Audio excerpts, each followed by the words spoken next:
This is the Be One Change One podcast, where our mission is to help listeners define values, practice integrity, and inspire change. Our vision is to mentor men and empower them to achieve more by taking responsibility for shaping their own lives. He's CAS, an evolving man who has been shaped by adversity and continues to grow through his imperfections. And he's Roscoe, an imperfect work in progress that tries to suck less every day.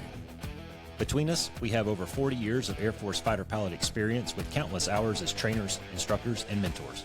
Join us and learn to take responsibility for your own life as we dive into subjects from leadership to resilience to vulnerability. Be the one who changes their course. Be decisive, driven, and purposeful. Set the example for others. Lead. We wish we'd had this show when we were younger men. Be the one. Dude, it's like a fucking icebox in my house. Katie's wrapping Christmas presents and you know, she's back there sweating and toiling. I'm up back here talking to you and having a good time, but she turned the air conditioner on and hashtag Phoenix problems, right? Yeah, right. Wrapping presents with the AC on. But anyways, we'll power through it. Yeah. Hey, so I was on this, there was this, I don't know, Facebook group that I've been following for a little bit, and I don't want to spoil it by throwing the name out there, but it's geared for men. Sorry, ladies, go find your own, but this one's just for us. And there was a guy threw out this comment or this question on there. It says, hey, what are you dudes going to be working on in the next year? And a lot of people went down, you know, there was, I don't know, 30, 40 comments or something. And a lot of people were talking about this, that, and other they're going to do. And some of them were resolutions. Some of them were goals that they're currently working on. They're just going to continue, you know, so it was a good smattering of things. And it was everything from, you know, I got asked to do this project at work, so I'm really going to go all in on it. It could mean a lot to my career. It was one guy said he was going to write and publish a book. One guy, you know, a bunch of guys said, you know, we're going to compete in jiu-jitsu tournaments. I mean, there was all kinds of really good stuff in there. But the one thing I didn't see out of all those comments is, what are you going to stop doing in 2025? And that's kind of what, you know, I kind of wanted to, I think that'd be an interesting thing to tackle here on the Be One Change One family is, sometimes we need a stop doing list as much as we need a to-do list. You agree? I really like this idea from you, Roscoe, because, you know, when we hit the new year, we often make resolutions, and the resolutions are always about what we're going to change or, you know, what we're going to do next or, you know, setting these goals. But a lot of this stuff, sometimes I like flipping it on its head and, hey, maybe think about stop doing some of these things, right? There may be a lot of things that are influencing your life, that are influencing your decisions, you know, that are barriers and obstacles in your way and in your path to becoming the person you want to be, you know, and to really being able to embrace that truth around yourself and moving forward and having ownership for your own actions and decisions and taking some responsibility for things. So I think it's great, man. Yeah, I mean, and it could be, well, we found a list. We found a list of 25 things, and we're just going to mow through them, and some of them we'll pause and we'll actually kind of deep dive into a few of them, and some of them may end up being standalone episodes. We don't know. And I'll be honest with you, man, I haven't really studied this list and you know, made a whole bunch of notes or anything. I like kind of going off the cuff on these things and just spur of the moment what pops into my little cranium here. But I do think that, you know, when we talk about the new year, new you kind of mindset, and you know, it'd be really interesting if this is the first episode of 2025 and then sharp contrast that to your New Year's resolution episode, you know, and which comes first? You know, do you need to break a bad habit first, or do you just start doing something else and then break bad habits as you go? And I don't know, man, I think there's an interesting dichotomy there when you start to really break it down. Yeah. Well, again, not to get too far ahead of the conversation we're going to have, but this is why self-inspection is so important, because there may be some of these things after we go through this list that resonate with some of the ones out there that that may be complete blind spots for them. Because if you're not being honest with yourself around some of these things, you may not even recognize that is an obstacle or something that you need to stop. So I think it's going to be a good conversation. Yeah, sure. Well, let's just dive right in, man. Number one was stop spending time with the wrong people. Sounds like an echo chamber in here. How many times have we said that, right? Surround yourself with the right people.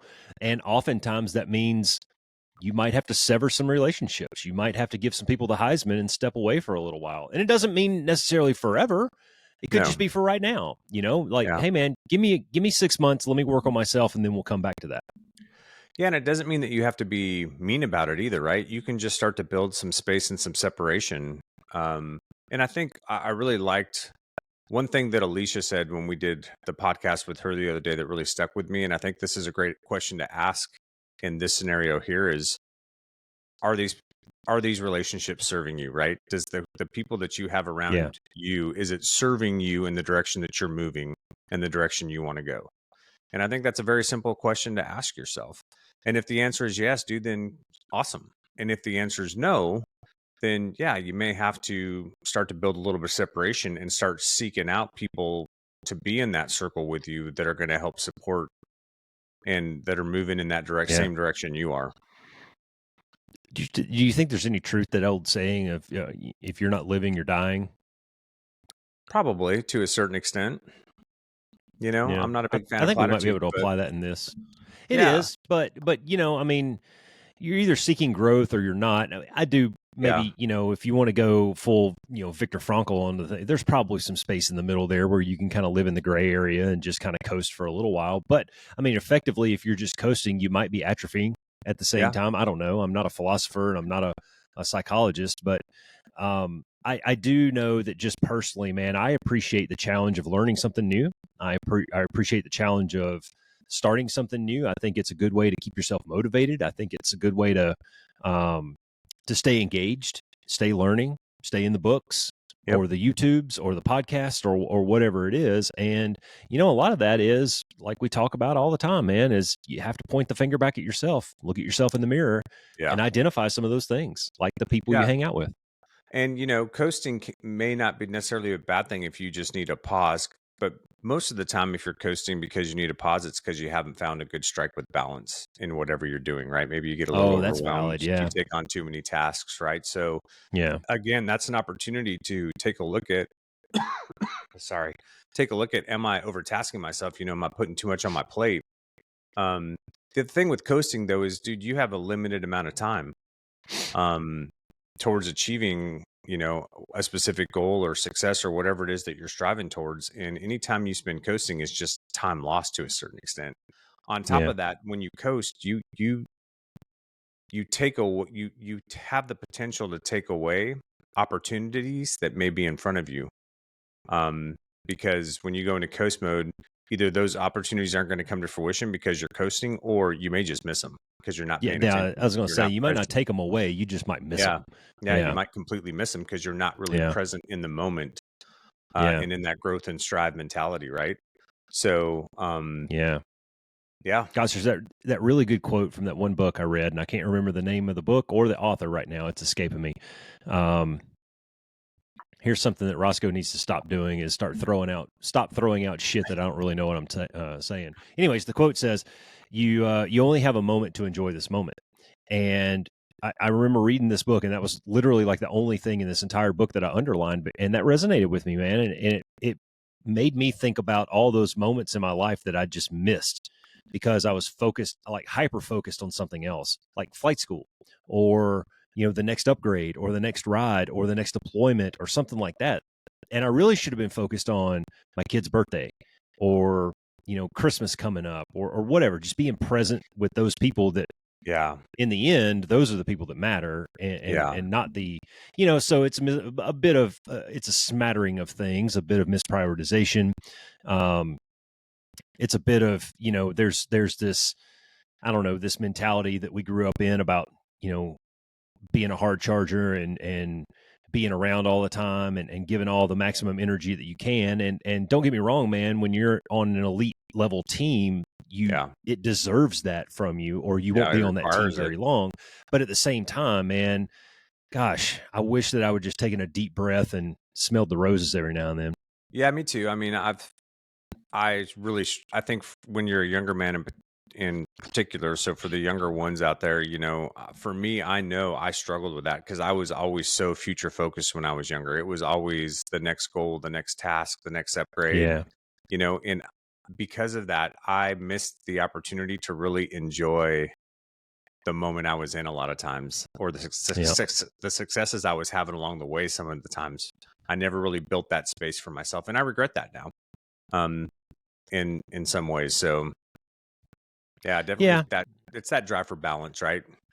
Like Yeah, it's it okay to definitely sucks, strive, man, and when it's you go when you ahead. look back on it, it kind of sucks, man. It leaves this, it leaves this feeling of, oh man, you Yeah, know, but at the same time, you wouldn't be the person you are if you hadn't have done the things you did.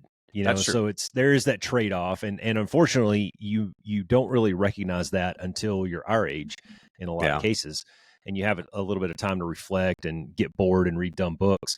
Um, but you hit the nail on the nugget, man. For the young guys, like really just appreciate every moment. yeah. Try Um, to stay present. yeah. So the next one is stop running from your problems. Holy crap.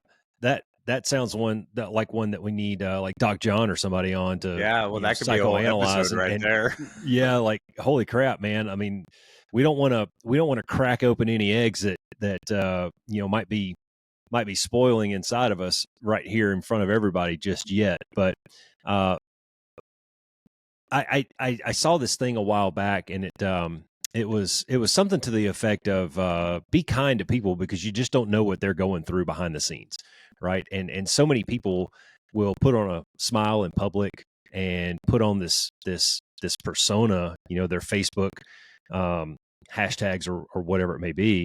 You see them at the supermarket and they're all smiles, and you ask them how they're doing, like, "Oh man, I'm doing good," and then you find out they're on the verge of divorce and economic collapse and Yeah, all these things, right? And so there are some problems you should not run from. yeah, Um, in fact, I believe that's what it's trying to say is face the fear, yeah, get in the arena, turn around and stare it down and start nugging through it, yeah. Face you guys. You can't if you ignore problems, they don't go away. So at some point, you've got to face it. And the earlier you face it, the better resolution you're going to have, and the quicker resolution you're probably going to have. And recognize that, like all these things that we talk about, and all these things that we're asking you to do, they're not easy. These are hard things to do. It's hard to step into a situation and take ownership for maybe some faults that you have, or to face a problem that you may be dealing with, head on, or some changes that you need to make in your own life, whether that's personal or professional. Like those are difficult things because it requires vulnerability, and vulnerability is scary, but it's also yeah, the most courageous thing you can do. Vulnerability is courage. All the stuff we've talked about with Brene Brown, all of her research shows that vulnerability has gotten a bad connotation, but really it's the most courageous thing that you can do. So you got to face stuff, and you got to deal with stuff. That's part of what this process yeah, is about. And it's not always going to be easy. And guess what? Some problems you can't solve overnight. It's not necessarily going to be a quick fix. Not everything has a checklist. Some things are a little more gray, right? They're a little more nuanced. And you just got to nug through yeah. I like what you said there about the vulnerability. I can't even say that word. it. Vulnerability, Roscoe. There you go. That word, the V word. Um, One words of are the V hard. words. Yeah, one of the V words. All right, let's keep it PG-13 around here. Um, fuck that. But no, you're gonna have to admit some things potentially that are uncomfortable. Yeah. Um, and then what you said there at the end is there's no process. Well, there kind of is, man, and it's sort of the planning process. And we when we say the planning process, when I say the planning process, I'm saying there are steps to putting together an executable plan. And step Yes. one I is agree with you. identify the problem, identify the objective, right? So Yeah. if there's a problem that you need to face, well, identify that first, write it down, throw it up on your whiteboard, make a sticky note, whatever it is, and then start thinking of ways that you can start nugging through this. Yep. There's course of action selection, there's brainstorming, there are steps that you can go through. That Agreed. doesn't mean that it necessarily applies to the execution of dealing with that specific problem, but at least maybe you can come up with a plan of attack Yeah. and set yourself on a course, knowing that you're probably going to have to adjust here or there. But and another thing that came to mind, Cass, was like when we were talking to Ryan and he made a comment that if we're talking specifically about weight loss, you have to realize that a lot of the problems we find ourselves facing every day are not problems that just popped up overnight. These are problems that took years to develop. Yeah. If you're trying to look good for the high school reunion in your bikini, there's a good chance that the weight gain that you experienced didn't just happen over the holiday season. It probably started a couple of years ago, and it's going to take a long time to get that off and deal with that. So prep yourself psychologically for that fact that some of these things take a long time. Yeah, absolutely. And I thank you for bringing that up because I completely agree with you that there is a process in the planning stuff that we've talked about in the past and as ways to attack how you're going to go after this problem. What I meant by sometimes it's a little more nuanced is, and this is what can take some time, is you've got to figure out, and it may be a process of elimination, the Yeah. best ways to go after that, right? You've got to try some things. You've got to do some things. You've got to adjust some things, and it may take a little while to kind of sort all that out and to figure out exactly how to go after it. Yeah. Yeah, man. The next one is stop putting your own needs on the back burner. And I know we have some people that listen out there that they're givers, and they give so much they forget to focus on themselves a lot of times. Like how many how many Christmas presents have you bought for other people and you didn't reward yourself at all for any of that, you know? Like anytime Katie wants to go get a mani pedi, I'm like, fine, go for it, man. You want to go get all girly and treat yourself to it? Yes, you need that. And I think as men, we sort of suffer in that a little bit where um, we kind of put the weight of the world on our shoulders in a lot of ways. The problems of the family, the burden of whatever it may be.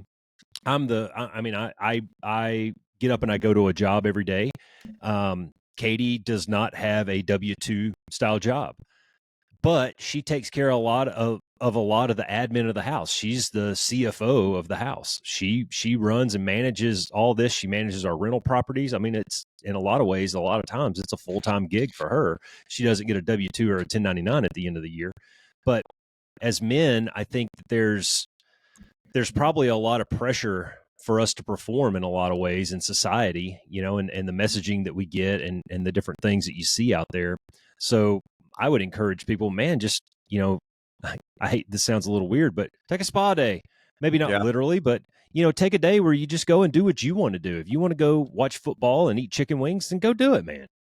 Yeah, and those are things that you can, if you're in a relationship with a significant other, those are conversations you can have, right? Carving time out for both of you, to be able to do certain things that you enjoy, even if the other one doesn't, right? Just having some personal space to be able to go explore and do some of the things that are important to you, right? And that are going to help you achieve some balance in your life, and a big thing too, I think for men, oftentimes, especially as we get older and have a family and start to have children, is we give away because we're so busy, whether with work and trying to be there for mom and the kids or whatever. There's a lot of competing priorities, and a lot of guys sacrifice their health and their fitness over that. And dude, if you want to stay healthy, if you want to be able to have some longevity down the road and not have some of the problems that guys run into in their 40s and 50s because they're overweight and have had bad diets or whatever, like figure out a plan and talk to your wife or your significant other and figure out a way to be able to get some gym time, if that's what you Yeah. need. It's good for the brain, it's good for the body. It'll help you feel good about yourself. But whatever that is for you, right? Just you've got to find ways to make time for Yeah. yourself so you don't get so lost in It the could, other it could stuff. come in the form of quiet time. Yeah, We went it could. out. Yeah, we went out, Katie and I and the boys, we went out to eat, and then we went to this church thing out in the park last night. Loud music, lots of lights, tons of people. By the time we got home, man, I just wanted to stick my fingers in my ears and black out for a little bit. It was just sensory overload for me. So I did. Yeah. I came back here to my room. I put some earplugs in. I kicked back in my chair and I read for about an hour and a half. And that's part of it is me just I need that space from people for a little Yeah. while. Yeah, absolutely. Um, and it's getting worse the older I get, unfortunately. Um, but I know that doing something like that it makes me feel better. It puts me back in a happy place because I was kind of grumpy when I got home last night. But that's the kind of stuff that I have to do after an event like that. No, not too much different than what you've talked about before. Yeah, well, and I think the important part of what you're saying too, Roscoe, is you've had an opportunity and you've taken the time to actually be a little introspective and figure those pieces out for yourself. So, like Yeah, for me, sometimes, and I know for a lot of men, you sit there and you grind at work all day, and then you get home, and the first thing you get when you come through the door isn't a hug and a kiss. It's all the things that need to the be washing done around machine's the broke. house, The kid's right? an Yeah, like there's asshole, and yeah, there's all these things going on, right? And sometimes, depending on the state you're in mentally and the space you're in, that can be very overwhelming. And Mm. I know about myself that, if I come home from a trip, or even when I was younger, if I come home from work and it's been a long day and I've got all this other stuff going on and there's all these things that are running around in my mind about the things that I've got a constant checklist in my mind running around of what I need to do. And then all of a sudden a bunch of stuff starts getting added onto it. It can be very overwhelming. And in Yeah. those moments, I need, like, when I walk through the door, I don't need the list. I need, like, how are you? How was your day? Give me Yeah. 20 minutes to go upstairs, change, sit on the bed, and just decompress for a few minutes. And when I come back downstairs, hit me with it, right? Sometimes Yeah. and that works for me. It may not work for everybody, but what I'm saying is, guys, you got to figure out what works for you, and then you got to be able Yeah. to express that to the person that you may be in a relationship with, or your friends, or whoever it is, so that they're aware of that. And you can build that space for yourself. There's nothing wrong with that. It's going to help No, you. and that was the key. That was the key. I'm glad you brought that up at the end. That was the key that I was going to bring back to was if you're in a relationship, then you have to have that conversation so that when you do come in and like Katie and I have been together long enough to where we can tell if the other one is grumpy or having a bad day. And there are days that I come in from work that it's just been one of those days, man. Dude, I need an hour. Let me go back here to my room, put some earplugs in and an eye mask on and just go sensory deprivation for a few minutes and kind of bring myself back to center a little bit. Otherwise, I'm no good to anybody. Yeah, I'm just going to end up being pissy pants all night. that's Just give right. me a little bit of space, Yeah, and dude, let's bring it back around. I've talked about now for a little bit how this fall I kind of let my PT slip a little bit. That affects your mood overall. And then hurting my knee in the Spartan race, man, that really threw a curveball into my self-help yeah, program, because part of my self-help program is if I'm having a bad day, go for a walk, go for a long jog, something like that. Always makes me feel better. And yeah, when you can't do that and you have to find something to substitute, man, that really sucks. yeah. It does. Yeah, great job yesterday, by the way. Oh, hey, repeat performance today. Felt good. Good Felt job, good. brother. Get Yeah, back on yeah. that I think horse. it just took Ryan calling me fat a few times to fucking get back in there. But yeah. New motivation. Find motivation wherever you can, man. If the physical fitness trainer calls you fat, then get your fat ass up and put your shoes on and go for a jog. That's the Yeah, answer, right? How yeah, about stop trying to be someone you're not? Reference like episode, I don't know, 4 or 5 or 6, when we talked about 4-letter F words and we went down this road about being fake. yeah, See it all the time, man. People putting on a show for the public when yeah. that's just not who they are. Well, and I think it's really hard, especially for the younger ones out there today, just because of the influence of social media, right?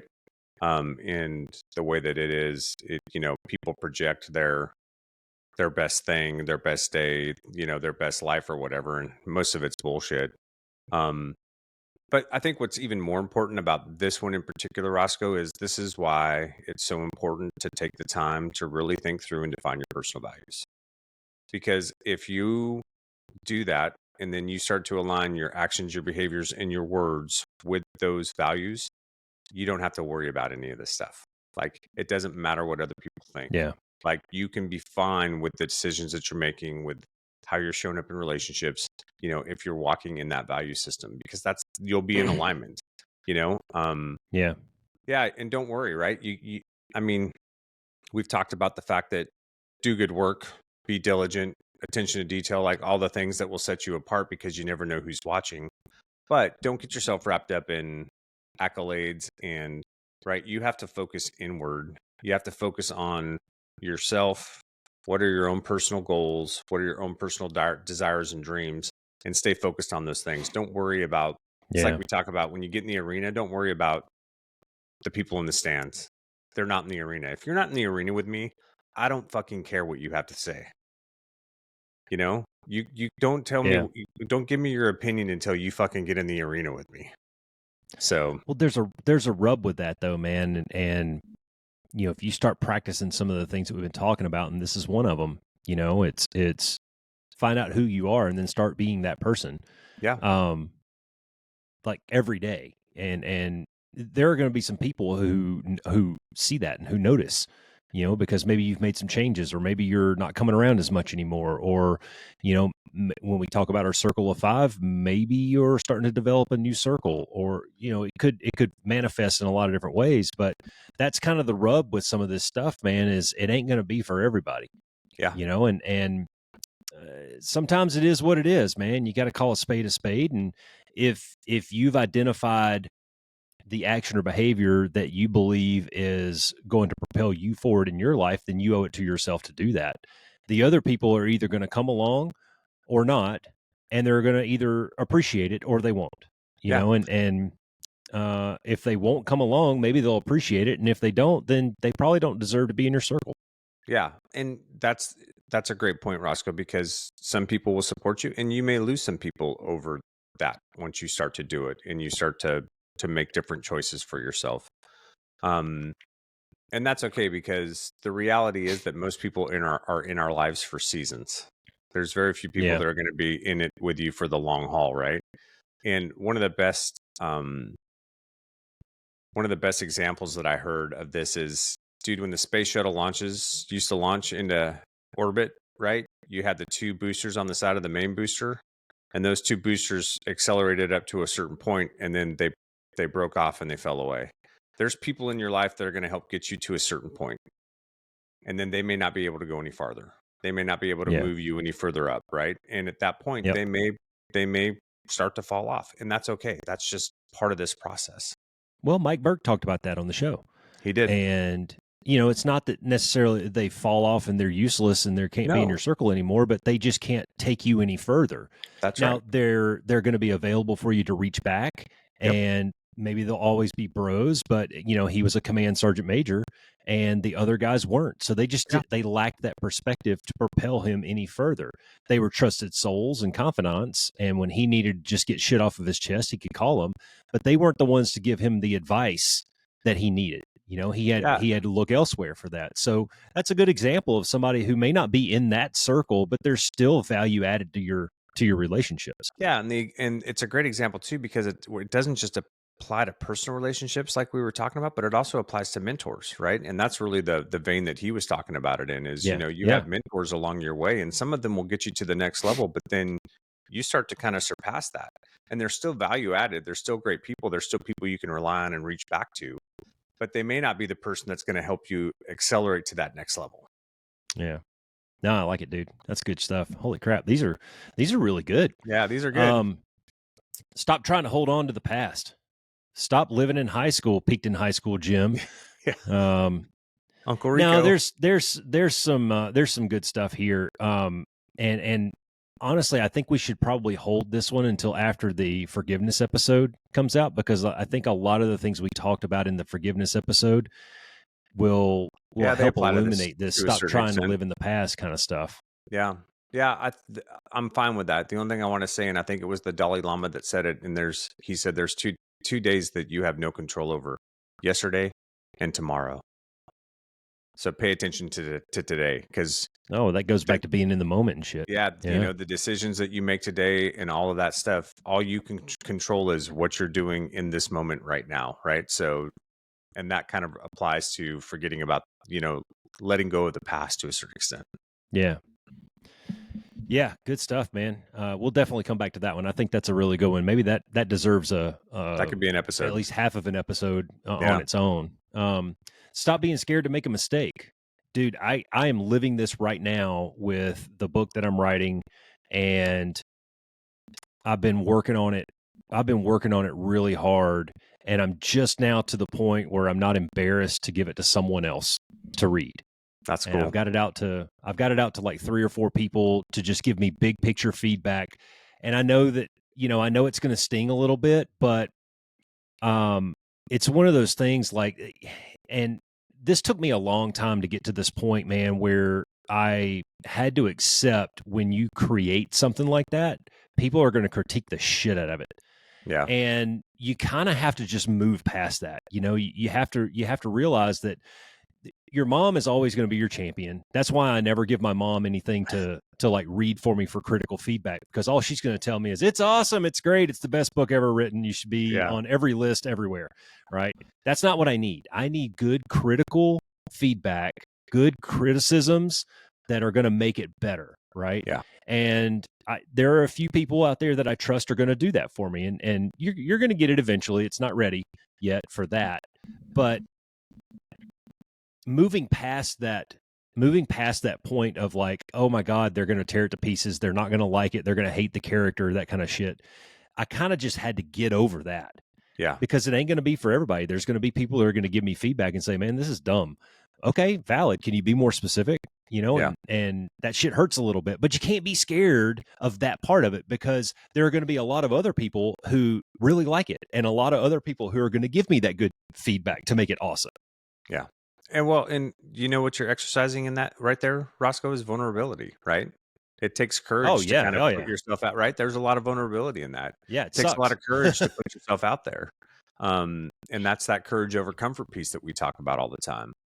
But this also applies to what we've said a million times, which is don't be afraid to fail, right? Failure is one of our greatest teachers. We're going to get our best lessons learned when we fail. Yep. You're going to make the best pivots, you're going to be able to create new opportunity, apply the lessons learned to the next iteration, and you're going to win over time. And so don't be afraid of failure. And I think what often happens, especially for men and younger men to a certain extent, is they're so afraid of failing that they let opportunities pass them by, because they're like, well, I don't know if that's I can do valid. that. I don't know if I'm ready for that. Right. And or it goes back to they're trying to be somebody that they're not. They're so worried that they may fail in what people are going to think about them in that process, that they avoid doing it, right? Don't do that, guys. Get in the fucking arena. Get in the arena and test yourself. I'm not a huge baseball fan, but I know that if somebody bats 300 across their career, they're going to the Hall of Fame. That's right. And that means you missed 2 out of 3. You missed 2 out of 3 balls. Yeah. You're good 30% of the time. So yeah, right. 30% of the time you're getting on base, and you had a Hall of Fame career if you're doing that. So, and what you were talking about there, man, you were alluding to it at the end, where ego could be a big blocker for this too. Where you're like, oh no, man, I can't. If I put myself out there like that and I do fail, then what does that do to my reputation and blah blah blah blah blah. And there's the very next one ties into this one very nicely, and it says stop beating yourself up for old mistakes. And I know I've been guilty of that in the past too, of just kind of dwelling and hanging on to that when there's not really much I can do about that event except learn from it. Yeah. Capture the lessons learned and apply them to the next iteration. That's right. That's all you can do. And that's the best way to move forward, right? Is to be introspective, to sit down, figure out what you did wrong, take ownership in what was your responsibility, and then go to task and try to fix those things on the next one. That's all you can do. Yeah, I don't want to totally skip over the idea that, if you do make a big mistake or something bad happens, it sucks. And it's an emotional blow in a lot of ways. Yeah. Allow yourself that time to cry or scream into your pillow or pout or whatever it is you're going to do. But once you get past that emotional response and you move to that stage of being able to look at it for what it is, that's where you can really apply some of this stuff and really try to debrief it and get what you can. Like when I launched not New Lessons, when I launched Work Hard, Don't Suck, it did not land the way that I anticipated it landing. I applied a lot of the lessons I learned from the first book to this one, and it just didn't work. And it sucked for about a week. And then finally, I just remember waking up and going, you know what? All right, fuck it. It's over with. Like it is what it is. Right. Yeah. And that's all that it is. So what are we going to do now? And I captured a bunch of more lessons. I made a bunch of notes on a PDF or whatever on my computer here, and we're moving on to the next one. Yeah. Well, and that's so important to move forward, because if you don't and you stay mired in that, oh my gosh, I screwed up so bad, and oh my gosh, what's that going to create? It's going to create some kind of fear, or it can create with that culture of comparison, right? Where then you're like comparing yourself to other people, and what is that going to do? That's going to prevent you from moving forward and then missing opportunities down the road. Like, most people are okay if you fail at something, especially if you take ownership of it. When you show them that you're improving over time, and that you start, even though you had that misstep or that failure, that you're winning down the road, that's going to make them very happy, right? Because it's showing progress. It's showing your ability to be adaptive and to learn and to move forward. So Yeah. Well, this, I love sports as an analogy for a lot of these things that we talk about, man. And you're a quarterback. You go out there and you throw an interception. You come back to the sidelines and you start pissing and moaning and throwing your helmet and pouting and stomping and storming and snorting up and down the sideline. Guess what? You're not doing. You're not debriefing what that defensive formation was. Was it two high, one high? Was it man? Was it zone? You're not learning from the situation. And guess what, man? The clock is still ticking, bro. Yeah. So, for us, one of the things that we preach all the time is have some goal that you're chasing out there. Like make something up. Make up a goal and start moving towards it. Yep. And if you fail at one of the steps, it's okay. Guess what? Yeah. The ball is still rolling, man. The clock is still ticking. And so you really can't afford to just sit around. You're training for your half marathon the other day and you miss a day. Something happens, you woke up late, you just didn't feel like it, it was cold, whatever, insert excuse here, and you miss a day. What do? Well, fuck, I guess I'm not going to run a half marathon. No, dude, you get up the next day and you do it. Yeah. Right? Exactly. The clock's still ticking, man. Yep. That's absolutely it. Good shit. Stop trying to buy happiness, CAS. Yeah. That new car that you bought is not going to make you happy. It does make me a little happy. No, but I mean, the point in this is, right, shopping therapy. There's a lot of people that do it. And, buying things, if we're honest about it, it'll make you happy at the start. It's a dopamine hit. Yeah. But it fades. It's not something that's going to make you happy long term. The happiness long term is going to be figuring out who you are and then moving into that. The happiness is being in alignment and building quality relationships with people. That's where you're going to get that genuine happiness that's going to carry you through the ups and downs of life. I can think of an example in particular of somebody that I know who really has never taken the time to deal with their own personal shit, and likes to blame everybody else, and likes to pretend that they're somebody that they're not. And they're a very unhappy person, and they will always be an unhappy person until they go through that process. They try to make themselves happy by buying shit and filling their life up with shit. But in the long term, it doesn't bring them happiness. It just temporarily alleviates the pain that they're in. And then once that initial dopamine hit wears off, they're back in the pain. So yeah, you're not identifying the root of it. You're not doing the self-inspection piece. Mm-hmm. You're not getting down to why is it that I'm having this feeling, and buying a new car or a new trinket or whatever it is, a piece of cake at the end of dinner or whatever you're trying to, like, that material object that you're trying to mask or put a Band-Aid on it with, until you identify what the root of it is, you can't fix it, man. That's why step 1 of the MDMP is identify the problem. Yep. Spot on, brother. Bingo. That's a bingo. Well, then there's another one that says stop looking for happiness in other people.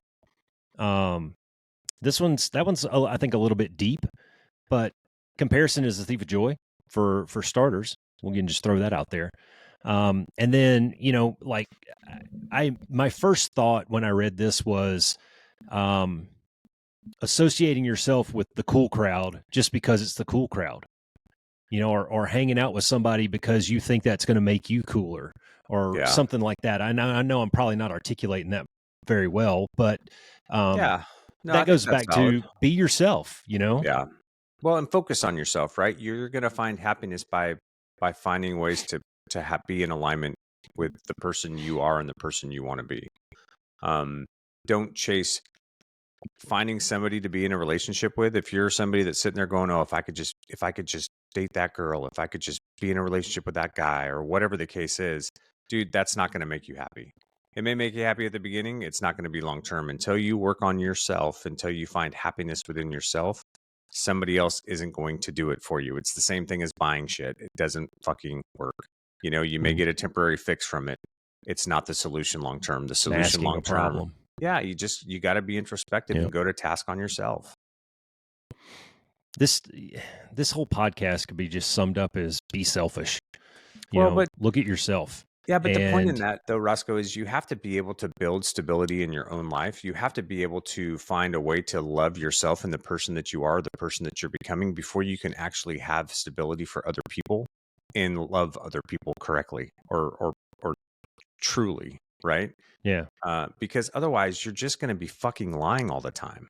You're you're going to be lying to yourself. You're going to be lying to them.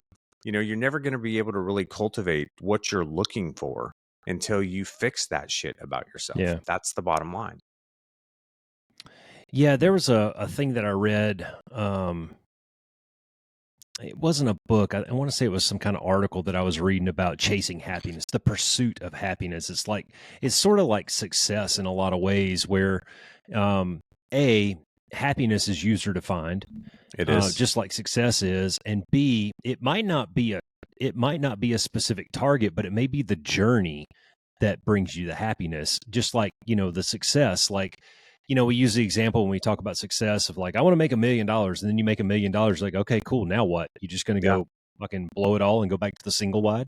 No, you keep going. Right. And, Yeah. and that I view happiness in a lot the same way. It's like, it's a constant pursuit of the things that bring you joy, and maybe it's not something tangible, or maybe it doesn't have a defined end state on it. Maybe it is that constant chase that brings you happiness. Like today when I came home and I made my salad and I started watching a video on quantum physics. I don't understand that shit, but Yeah. it's trying to understand it makes me happy, Yeah. and I'm still a moron, guys. I can't fucking bosons and up quirks and down quirks. I don't get it. But Well, and like you said, right, fight that comparison game because that can lead to, it's the thief of joy. It can lead to shame and shame spirals, like we talked about in the shame episode. yeah, And focus on you. But where was I going with that? I just lost my train of thought. squirrel. Yeah, total squirrel moment. I'm tired. But oh shoot, I had a really good point I was going to make, and it'll come back to me. Well, What were you blurt it talking? out when it does. What'd you say before? What were you saying before? It'll Oh trigger it God, for me. I started talking about quantum physics, and I'm just Oh going to yeah. edit that part out. Anyways, yeah, just you got to focus on you, Yeah. and you got to figure those things out for yourself. So Well, there's a quote at the beginning of one of my books that written by the dude that the book was about, and it says happiness is only real when shared, which I think is an interesting way to look at it, especially since we're framing this as kind of being by yourself and focusing on yourself, and don't look to others for happiness and blah blah blah. But if a tree falls in the woods and nobody's around, kind of mentality, or think about it sort of like that. And I liked when you think about it the way that he wrote it, happiness is only real when shared. I think that that's a pretty interesting thing to think about. Because I can be as happy as I can be back here in my room and doing what I'm, reading my book or writing or listening to music or watching a YouTube video. But again, a tree falls in the woods and nobody's around. Does anybody really notice? yeah, Did it but matter that I was happy? it's And not. now we're starting to get into more like into Tibetan Yeah, philosophy and shit like I that. mean, But I think it matters. I think the happiness is shared piece is more focused on the fact that we're hardwired for connection and relationships matter. And so focusing your energy and effort in quality relationships will bring you happiness, will give you a sense of fulfillment. But I remembered what I was going to say, and it goes back to what we said in the past, which is you got to cultivate an attitude of gratitude, right? Be grateful for where you're at. Be grateful for what you have. Like find a place to be happy with where you are in life. And I think, again, if we go back to if you're doing self-inspection and you're chasing goals, it's okay to be where you're at because you're moving forward, right? There's better days coming. There's a lot of work and yeah, effort in that, but you know, try to be grateful for where you are and the opportunities that you have, and then cultivate those things and move yeah. forward. Yeah, well, I remember I was listening to an Ed Milet podcast a while back, and Dabo Sweeney was on there, the head coach of the Clemson Tigers, and he said the grass isn't greener over there; the grass is green where you water it. So water it where your feet are. Yeah, And man, that was really good, man. That's kind of that powerful. bloom where you're planted mentality, and Yeah, I really like that, dude. It's like in a lot of ways there are going to be some things that you can't control, but you just got to make lemonade out of lemons a lot of times, and you'll find, I think, that through that journey of doing that, That's going to bring you happiness. It's going to bring you Yeah. pride. It's going to bring you joy, because you solved the problem or you moved past whatever it is that you were working on or what you were stuck on. And I think anyways, that was pretty powerful when I heard it. Yeah, I agree. The next two, stop waiting and then stop thinking you're not ready. I think those are sort of the same things in a lot of ways. Goes back to get in the arena, dude. Yep. Like, fucking start today. What's wrong with today? Yeah, just go for it, man. Quit pushing it. Quit pushing the event out. And if you think you're going to be ready, or if you're waiting to start something because the timing isn't right, or well, you need a better job before you can do something like that, right? If you're making excuses for why you don't want to move forward, then knock it off and fucking do it, right? Just go after it. You've got to find a way and make a way, like, because if you don't, you're just making excuses because whatever it is that is out in front of you, you're uncomfortable with going after. You've got some doubts, some fears, name any of the things that we've already talked about reasons why, fear of failure, whatever. You're just coming up with an excuse not to go after it. It's never going to be the right time. The kids are never going to be old enough. The money's never going to be enough. If there's something that you want to chase, go fucking chase it. Yep. No, I'm glad you said that, man, because I was about to tie that big old knot together with the failure and the chase your dreams and all that shit, man. All that stuff, man. You just got to go for it, dude. You got to. And you have to know that there's going to be hiccups along the way, and you learn what you can from them, and you just keep going. Yeah, go ahead. It's probably going to be really fucking scary. It might when be. you actually make the decision to put yourself out there, and there's all these unknowns about it. And you haven't quite figured it out exactly how you're going to make it happen or what the steps are, or can you even get there? It's going to be scary, man, but just fucking, you got to go. You got to try. It might not be scary necessarily, but it'll definitely be uncomfortable. Yeah, it'll be uncomfortable for sure. You're going to be sore. You're going to be tired. You're going to be embarrassed. There's a lot of feelings that you're going to have physically, mentally, emotionally, whatever task it is that you're looking to start out on, especially if it's something really audacious. Yeah, it's going to be uncomfortable. And you just kind of have to know that going in, man. Like, none of the shit that we talk about is comfort. If you're, I heard this not too long ago, if your workout plan has the words easy, quick, or comfortable in it, throw it away and get a new one, because there's no such thing, right? It's supposed to suck a little bit because that's where the gains are, man. Courage over comfort. Hell that's yeah. all I'm going to say. Hell yeah. Stop getting involved in relationships for the wrong reasons. Yeah, I think the thing I like the best about this one is that they say it's better to be alone than in bad company. And there's a lot of truth to that. Yeah. Yeah. And and sometimes you don't need relationships. Sometimes, like if sometimes when you start to do this work, like a 6-month pause where you're hanging around yourself a lot and in your own thoughts a lot can be a really good thing. Because it gives you there's value there's value in learning to be comfortable with yourself. Yes. And I think I told you this. I was watching Joe Rogan, and he had this chick that lives in Alaska by herself out there with the wolves and shit. And she said, there's a big difference in being lonely and being alone. Big difference. I'm very comfortable being alone, by myself, quiet. I actually enjoy solitude. And the older I get, the more I enjoy solitude and quiet time and peace and calm and like that. And, I can do crowds and hustle bustle for a little while, but then I need some of that to kind of bring myself back down. But that's not when I'm in that solitude bubble, like I was last night back here reading. I'm not lonely. I don't feel lonely. Like I'm not yearning for some connection or some companion in that. Yeah. I think there's a big difference with that. Anyway, I agree with you. Right. And like you're saying, sometimes we need that space. Sometimes we need to take that time, especially if we're starting that process of becoming introspective and really looking at ourselves and questioning things and trying to figure some of those things out. You can spend a lot of time alone and not be lonely, Roscoe, because you have good relationships in your life. That there's That's people valid. out there that are going to be there for you. Right. And so, yeah, dude, don't get involved in relationships for the wrong reason. We've talked about, it's what we were saying at the beginning, right? Be intentional about the people that you bring into your circle, right? And don't just jump into something because for whatever reason. Yeah.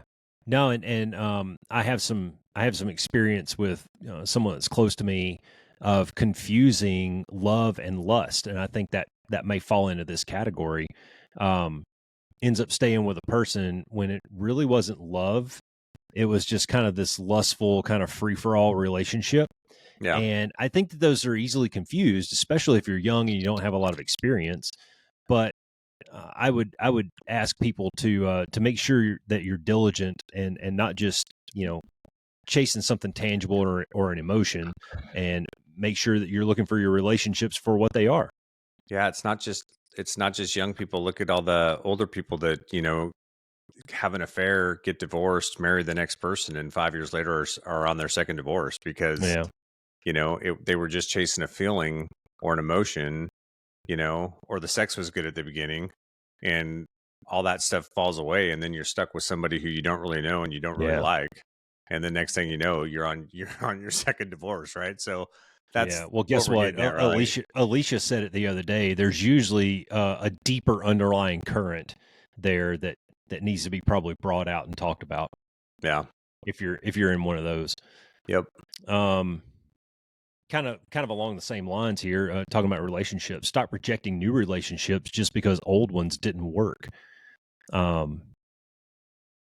What's that like? Don't put a shield up. You know what I mean? Just say, well, because it didn't work out with that person, I'm just not going to try again. Sometimes you have to put yourself out there a little bit. Sometimes you have to be open to new things. Yeah. Sometimes it's an iterative effort. So, it may take you a while to find your five. That's okay. Yeah. But you got to try things. You got to explore that stuff, and find people that are, you know, supportive and like-minded and moving in that same direction. Yeah. And something that I don't know if we talk about enough about when we start talking about our little circles and our surrounding peeps is it's okay for those to change occasionally. Yeah. Because you know what, man, maybe you're not the only person on this damn journey. Maybe you've got a good close circle and they're starting to do some work on themselves and they're starting to change some things, and maybe the cogs just don't fit anymore. It Yeah. doesn't mean that they can't be part of your life. Maybe it's just they can't be part of that circle. Yeah. And the one thing that I always kind of try to bring up is it's not just like one small circle of people that you surround yourself with. You might have 10 small circles of people, depending on what it is. You might have your gym crew, your church crew, your book club crew, your work crew, whatever it is, Yeah. and it's okay for those to change occasionally. Yep. Absolutely. Good shit. Stop trying to compete against everybody else. Comparison is the thief of joy. Yeah, and the competition is with you and you alone, right? The focus is on making yourself better and getting yourself to a place where you're in alignment and striving towards being the person that you've decided you want to be, and that's it, right? Yeah. So set your goals, go after your goals, don't worry about the comparison game. I know we've mentioned before that some comparison, that can breed a little bit of competition. Sure. And that's some of that's different, healthy. I think. Some of that's motivating. Yeah. Yeah. As long as Cass is running his 5K a little bit quicker than me, then maybe I work a little bit harder in the gym so that I can run and keep up with Cass. Yeah. But when you start to when that starts to bring shame into your life, then that I think is when you have a problem. But when Cass is running faster than you and then you start to get frustrated with it and you're not able to, maybe you try harder, but you still can't keep up. And then you decide that, well, fuck it, I'm not going to do this anymore at all. That's where it goes sideways, right? Yeah. So healthy competition, I think, is different than comparison. Yeah. Or if you haven't done the work, you're comparing yourself to somebody who did the work and you didn't do it. And Nick Saban had a really good rant about this a while back, and he talked about that, and he talked about doing the work. And he says, in order to get victory, you have to deserve victory. And if you don't do the work to deserve it, then you shouldn't be on the podium, man. Maybe you get lucky every now and then, but it's like I brought up not too long ago where talking to Francis, where you're not going to rise to the occasion. You're going to execute at the level of your training. And if you don't do the work, that's where you're going to be, man. And we've all got examples of that where, you just try to kind of wing it and it didn't really pan out the way you thought it was going to pan out. Well, Yeah. it's because you didn't do the damn work, dude. Yeah, exactly. Yep. Yeah. Cool, man. Stop being jealous of others. That's pretty tough. That's a hard one. And I go back to the comparison game and well, and that goes back to what you said earlier about the competition gratitude too, right? That can go back to competition too. Somebody that actually, maybe beats you for a position or something like that, and then you have a lot of jealousy around it. Yeah. So I like to lean into the gratitude a little bit when people start talking about jealousy. And one of the things that I tell my kids is don't be jealous of the things you don't have. Be grateful for the things you do have. I have electricity in my house. I have an air conditioner that's blowing in December. That kind of sucks, but I got it. I'm going to have a nice hot shower here in a little bit to make up for the AC that's blowing in my house. How's that? But it's sometimes it's little things, like I was able to drive to work this morning and I didn't have to walk. Yeah. There's always stuff. things to be grateful for sure. I think the other thing too is, jealousy is going to breed contempt, and then contempt's going to put you down a path that you don't want to go down. And the other thing that I would say too is, a lot of times people are like, oh, well, it would be great to be a billionaire, or it would be great to be in that position, or whatever the case may be. And I'm here to tell you that you probably don't know 90% of the bullshit that those people are going through because they're in that position. You probably have no fucking clue how much harder somebody works, how much less time they have for their own personal life or for their family because of the position they're in, or just the stress and the complications that come with either having those leadership positions or having all that money. Like there's so many things that you don't understand about that may not even be a good fit for you and that would completely fucking destroy you if you got there. So again, there's no reason to play that game. How about this one? Oh, Cass, you're so lucky. Cass, you're so lucky that you have a job where you get to travel all the time and you get to stay in these cool hotels and you get to see all these neat cities all over the country. You're so lucky. Gosh. Yeah. And then from the other side of that, it's like, well, dudes, I'm not home for 3 days in a row. Yeah. I've been up since 3:45 this morning. Oh, by the way, right. I worked for 30 fucking years to get this job. That's right. And that's that iceberg of success where all you Not see is the top. Yeah. I'm not sleeping in my own bed tonight. The food sucks. Yeah. It's hard to find something to eat most of the time. Like, yeah, the gym HBO sucks. plays the same damn movies everywhere. And some of it sucks, yeah. right? So, yeah, these seats are sunken too tight. I don't like them. Yeah. We build things up in our mind, and we don't see everything that comes along with it. Like you're saying, brother, the work and the effort that somebody had to put in to get to that place. The journey that they went through to get to that place, the sacrifices that they had to make to get to that place that you may not even be fucking capable of, and then all of the other things that go along with it, and all of the downsides to it. We don't see the downsides. Yeah. And there's downsides with everything. So, well, because people don't advertise that part. Yeah, right. Sure. That's not the part that's out in front of everybody's face.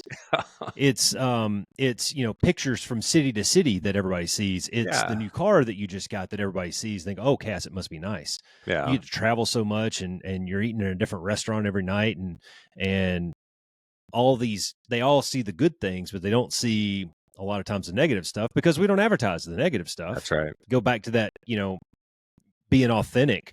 Yeah. And anyway, stuff that we've already talked about. But how about Francis? Stop complaining and feeling sorry for yourself. Wow. Like when he was whining on the race course, and I finally just got tired of it and said, "Look, dude, are you hurt or are you injured?" Yeah. I'm hurt. Then shut the fuck up. All right. Yeah, everybody hurts. Let's fucking Unless you're broken. If you're broken, we'll call the meat wagon and you can go and get your IV drip. Otherwise, press on, brother. Yeah. That's a little harsh. I get it. It's a little harsh. Sometimes we need to sport bitch and we need to complain. It's healthy in a lot of ways. But when it becomes, what's the word I'm looking for? Damn it. Words are hard. When it becomes repetitive. The source in my brain isn't working right now. When it becomes repetitive. Yeah. When it becomes, that's the only voice that people are hearing. Yeah. You become kind of that Debbie Downer, and nobody wants to be around that, man. It's negative energy. Yeah, I mean, I think a lot of times it's easy if you go through something or you have a failure to have that moment of, fuck, grief, damn it, whatever. But again, stop looking at stop looking at it as something you need to feel sorry about, and stop looking at it as an opportunity to improve. That's all it is. It's just opportunity. And the question you need to ask yourself is, am I going to take the opportunity to learn what I need to learn from this and apply it in the past so that I can Yeah. improve and be better? Or am I going to fucking sit here and wallow in Yeah. self-pity and shame and make no changes and then fucking repeat it 6 months down the road? Yep. Because that's what's going to happen. If you I think it don't was either learn from it, you're Roosevelt just or going to repeat it. it was either Roosevelt or Churchill that said complaining without a solution is called whining. So yes, a requisite amount of sport bitching is healthy, and you know that from the Air Force, Oh right? yeah. Let Pilots are the great guys at sport sport bitching. bitch. Yeah. Yeah, let the guys sport bitch a little bit. It's good. A lot of times you inadvertently solve problems while you're sport bitching. Yeah. You find solutions Yeah. sometimes when you're sport bitching. But it is a certain amount of that's healthy. But if you're whining about things and you're not bringing solutions to try to fix that problem, that's where I just kind of, all right, dude. So we got to move past this. Let's get on to the next one. Well, and it goes back to, if you're feeling sorry for yourself or you're whining about things, you're putting blame probably on something or somebody else. And you're not dealing with the fact that you have a role to play in this and taking responsibility for your own fucking actions and then making changes so that it doesn't happen in the future. Wait, So, did you just say control what you can control? yeah, I think you did. Big that's O pretty much not. it. Hey, number 18, dude. Why don't we hold that one for the forgiveness episode? Okay. Because number 18 is stop holding grudges. And I think Yeah. we beat that deceased equine for about an hour and a half with Alicia. Yeah, for sure. That sounds like a good one. Short answer is let it go, but stay tuned. Wait for the forgiveness episode because it's pretty Yeah. darn good. Yeah, it is. Stop letting others bring you down to their level. That's a really good one, man. And we see this manifest in all different kinds of ways, right? But going down to someone else's level, man, what is that doing for you? It's taking you away from the path that you're on eventually or ultimately, right? Yeah. You're moving towards your goal. You're doing the things that you've identified that you need to do to get to the place that you want to go.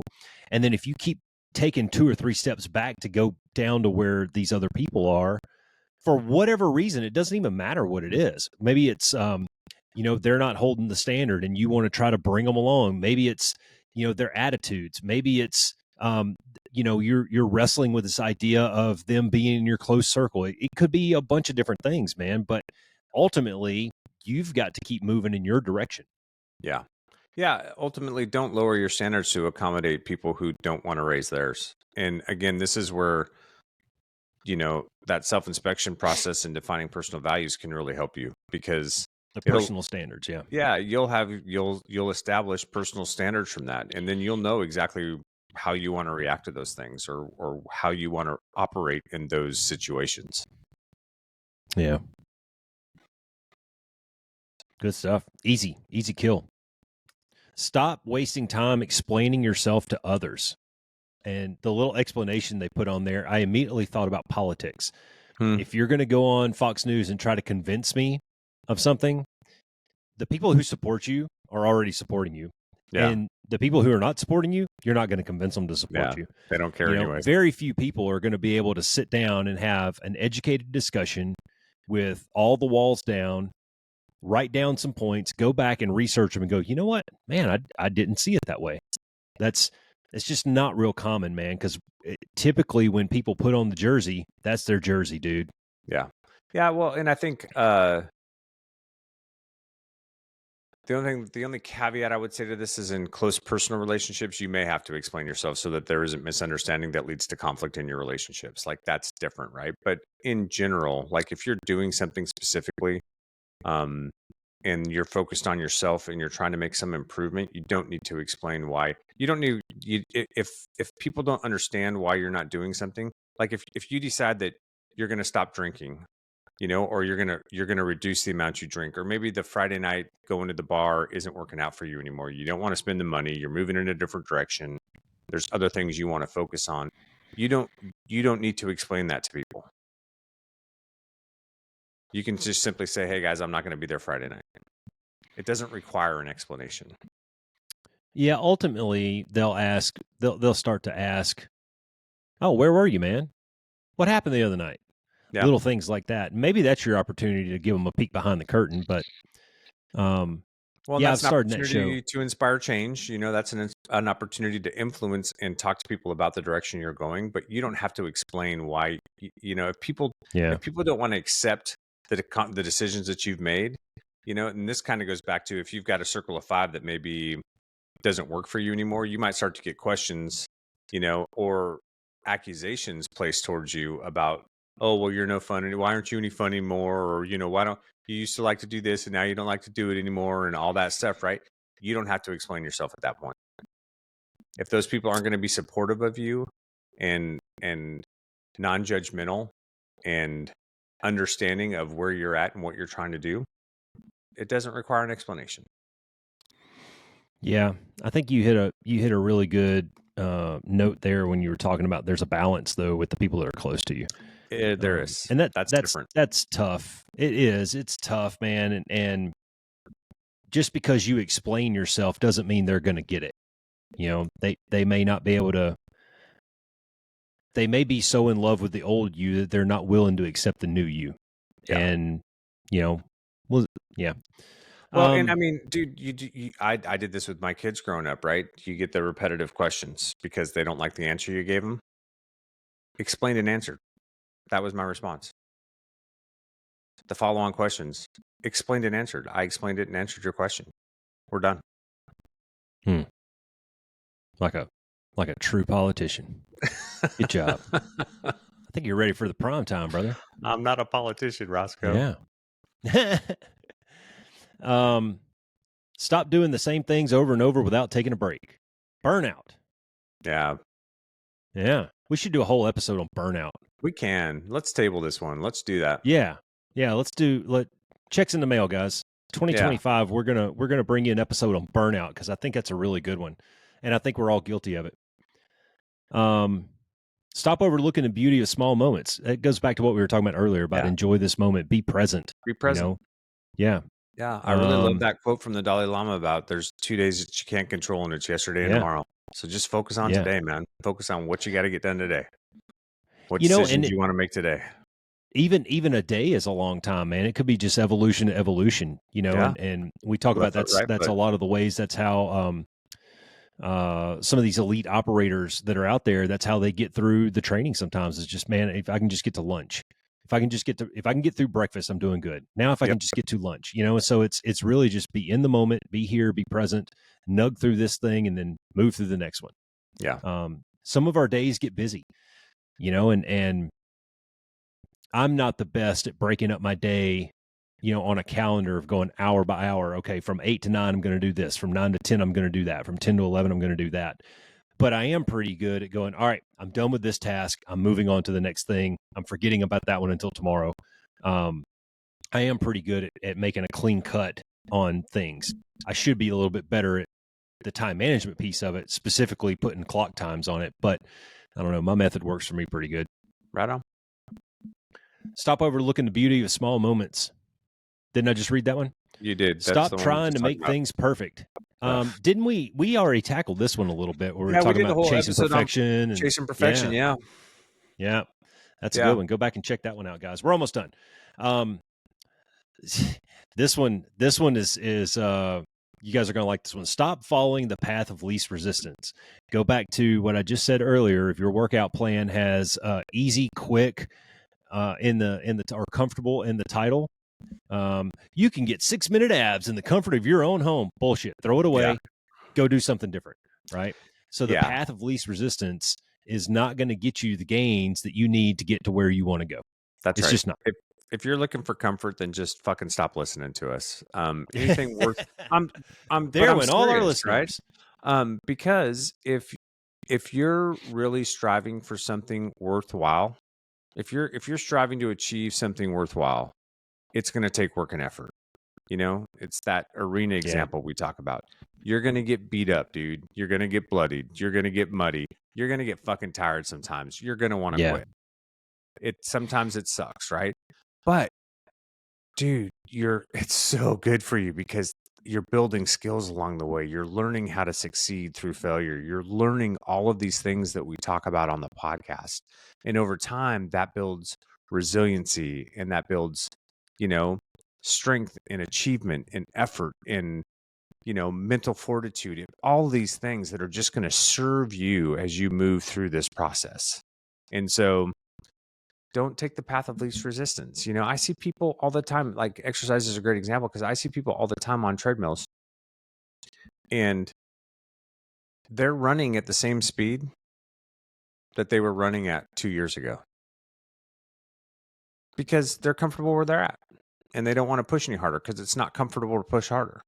And they have all the excuses as to why they can't go faster, right? Oh, this happened, or oh, that happened, or oh, I need to lose 10 pounds first, or whatever the case may be. And it's like, dude, if you don't fucking push at some point, you're not going to get better. You have to push. Yeah. I know what you're talking about, man, because I've seen that too. I've been guilty of it myself. But on the other hand, let me just flip it back for a second to some things that we just talked about a little bit ago and start talking about comparison. And not everybody, like, these are individual journeys, right? Yes. And I'm on my path, you're on your path, and those aren't the same paths, right? And a lot of times we don't know what that other person is doing. We don't know what their That's goals true. are. We don't know what their path is. Yeah. That guy could just be his warm up for the really baller ass workout that he's about to go do in the parking lot that you don't see. So, and I understand what you're talking about because we've all seen it. And but maybe there's something else. I don't know. Yeah. And I'm not, and don't get me wrong, I'm not saying go out there and judge people that you don't know that run on the treadmill next to you, right? I'm talking about people that I specifically know who I've known for several years now, and I know what their backstory is and I know what their goals are and what they're trying to achieve. And it's hard to watch them come up short time and time again because they just push through that barrier. Well, now that's a different story. If they have set a goal, and they're not doing the work, then that's one thing. But if they're running at the same speed 4 times a week for the last 10 years, they're getting benefit out of it. Their heart's in good shape. I mean, but if they're working towards a goal and they're not putting in the effort, then that's a completely different. That's a different story. That's the path of I know what least you're talking about. resistance, right? I don't want to be uncomfortable. I'm willing to go to this level, but I don't want the uncomfort that comes with going past it. That's the path of least resistance. Yeah, well, you know what? As an author, I see this with ChatGPT is a big competitor. People can go and put a prompt into AI and it'll spit them out a book. And people like me who will spend a year writing a story get really pissed off at that because they're taking 10 minutes to throw this thing into AI and have a computer generated cover, and then they slap it onto Amazon and make a few bucks off of it. And I'm actually sitting back here for hours Nugging for away. a year plus, pecking away, and I get it, man. Yeah, when it goes, sucks. when we talked about hidden potential, one of the things that came out of that conversation was if you want to achieve, if you want to move forward, there's times where you're going to have to be comfortable being uncomfortable. Get used to being comfortable with being uncomfortable, because that's how we grow. That's how we learn. Yeah. Well, I mean, I just told Caleb back here the other night, we actually sat and had a really good long talk. And I said, dude, anything worth having in life is worth working hard for. That's right. If it's something that you want, it's worth working hard for. Yep. And if you don't work hard, then work. How about that old saying, good things come to those who wait. I've been telling my kids since they have been old enough to understand it. The good things that come to those who wait is just the shit left over from the guys who worked hard and got there first. That's right. Right. Yep. Very good. Very true. Last one. Stop acting like everything is fine if it isn't. Wow. Yeah, I think that's valid. Because it's okay to be sad. It's okay to be angry, or upset if you have a failure or something comes up in life, right? It's okay to go through grief, to go through that process, and to kind of wade through some of those things and those emotions. You don't always have to pretend like you're the strong person that can carry everything. Like, I think that's a trap that a lot of men fall into, right? And unfortunately for some men, it's true. I mean, one of the things that I loved about one of Brené's books was she was talking to a group, and this guy's wife had drug him to the conversation. And I think he had read the book as well. And, he walked up to her at the end of it and he goes, I've really enjoyed your book and the conversation tonight. I'm just curious why all of your research is centered around women. And she it kind of took her back, and she's like, holy shit, why is all my research just centered around women, And she started to think about that. And then she was talking about some of the, correlations that she's seen and things like that. And he's like, yeah, well, you talk about vulnerability and things like that, but I'm here to tell you right now that my wife would rather see me fake it and be the knight in shining armor on the white horse than fall off it, you know? And she said that kind of just hit her in the face. And so I think a lot of times Yeah. as guys, we think that we have to be the strong one. We have to carry all the weight. We can't really share or express our own frustrations or our own emotions or our own fears around things that may be happening in the family dynamic or with our job or whatever, because we don't want to scare or startle anybody. And that puts a lot of pressure and a lot of shit on you, dude. That's a lot of weight to carry around, especially if you don't have an outlet. Yeah. And hopefully you're in a relationship where you can, if you've done that in the past, you're in a relationship, a loving relationship that can be understanding enough and has enough emotional intelligence between the two of you to actually have those difficult conversations. I think a lot of men avoid doing it because it's a very vulnerable place to be. We don't want to be seen that way. We don't want to be seen as, worried or concerned or afraid. But man, Yeah. if you carry that shit with you over and over and over again for years and years and years, eventually it's going to boil over. And that's never pretty. Yeah. No, dude. And, how many times have we seen, friends of ours, people who are close to us, and you think, oh man, they got like the perfect marriage or their perfect family or whatever. And then you find out a few years later that they've been on the verge of divorce and, Yeah. he's It's had all a 3 affairs facade. or she's had Yeah. 3 affairs, or I have a family member right now who's, their family is going through some shit. And I only found out about it in the last couple of weeks, and it's because they've been covering it up. They've been masking it, Yeah. and it's, I mean, we're talking about deep into like addiction and their family breaking down and like it's really bad. And I Yeah. had no idea because the Facebook pictures are all smiles and Yeah. new cars and Best all day kinds of ever. cool shit, right? Yeah. And I guess that kind of feeds into this as well, or at least kind of goes into this category is like, guys, you're entitled to have a bad day. You Yeah. you can, and I would encourage you to find something that gets you through that. Maybe it's, go for a long hike. Maybe it's call your Yeah. buddy and just get it off your chest. Yeah. I would Who knows? also, I think, but even more than that, Roscoe, right? I understand like workout, those types of things that give you that space to kind of process things. But I think what's even more important is you've got to cultivate some relationships in your life where you can be vulnerable. Right? We've talked about this. You don't have to be vulnerable with everybody. That's not what that means. You don't have to wear your heart on your sleeve, right? But like one of the things that I love about Alicia is that in our relationship, we can be completely open and transparent with each other and we can share those things and I can be vulnerable with her and then we can figure out together the way forward and the way ahead. Yeah. Right. And good friends like you and my buddy Crusher and, guys that I know that if something popped up and there was shit going down, I could call you and I could be vulnerable with you and it would be okay. I wouldn't get judgment for it or you wouldn't think I was weak or less of Yeah. a man for it. Right. That though, and that goes back to the 105 stuff. Those are the kind of people that we want to find and the people that we want to cultivate those close personal relationships with. That's so Yeah. important because you got to have people you can talk to, man. That's I think the big key, man, is And that can we because you need that scaffolding sometimes, and you need that support for you sometimes, right? yeah. To carry through difficulties in life. So much of the stuff that we talk about kind of it kind of centers around, in a lot of ways, it centers around communication, whether it's communication with another person or communication with yourself. In a lot of ways, you have to learn to be a good communicator, or at least have people that you can talk to, Yeah. and um anyways, that was good, dude. Yeah. That's a good deep list I'm gonna kind of scratch around and see if I can't find some more of that. I like the Yeah.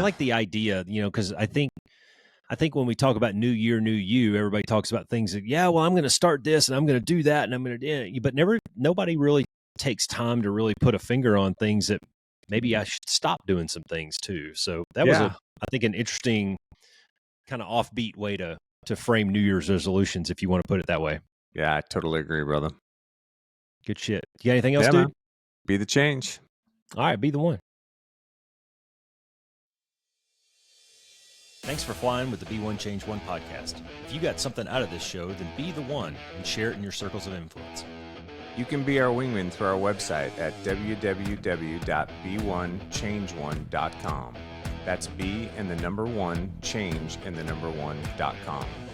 We invite you to be the one and join our fighter squadron on social media at Be1Change1 on Facebook, YouTube, and Twitter. You can follow us at Paul Roscoe White on Facebook, Instagram, and LinkedIn, as well as Roscoe's website, www.paulroscoewhite.com. You can email us from the website and please leave comments, share, and ask questions, or leave ideas of things you would like to discuss on future podcasts.